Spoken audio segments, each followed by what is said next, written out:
श्री हरदास भक्ति का फल। बहुत प्राचीन समय की बात है। एक छोटे से गांव में धर्मदास नाम का एक अत्यंत गरीब किंतु सच्चा भक्त रहता था।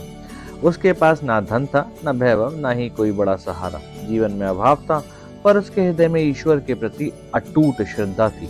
धर्मदास प्रतिदिन प्रातःकाल उठकर स्नान करता, एक पुराने पीपल वृक्ष के नीचे बैठकर भगवान का स्मरण करता और बस इतना ही कहता, हे प्रभु, जो दिया है उसी में संतोष है।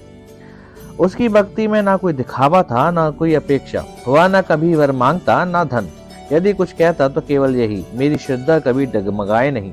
एक वर्ष गांव में भयंकर अकाल पड़ा। अन्न का एक दाना भी मिलना कठिन हो गया। कई लोग भगवान को दोष देने लगे, यदि भगवान है तो हमें कष्ट क्यों दे रहे हैं। पर धर्मदास का विश्वास और भी गहरा हो गया।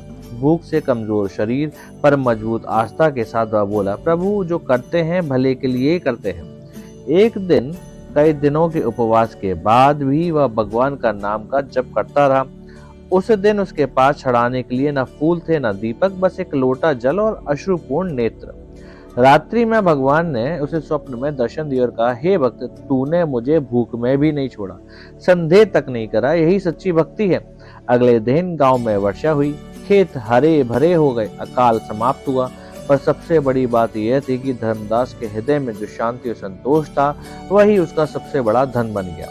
भगवान ने उसे यही समझा दिया कि भक्त का फल धन नहीं, बल्कि मन की शांति, विश्वास और जीवन का संतुलन होता है। सच्ची भक्ति बिना स्वार्थ के होती है। ईश्वर को शब्द नहीं, भाव चाहिए। जो हर परिस्थिति में प्रभु पर विश्वास रखते हैं, वही सच्चा भक्त है।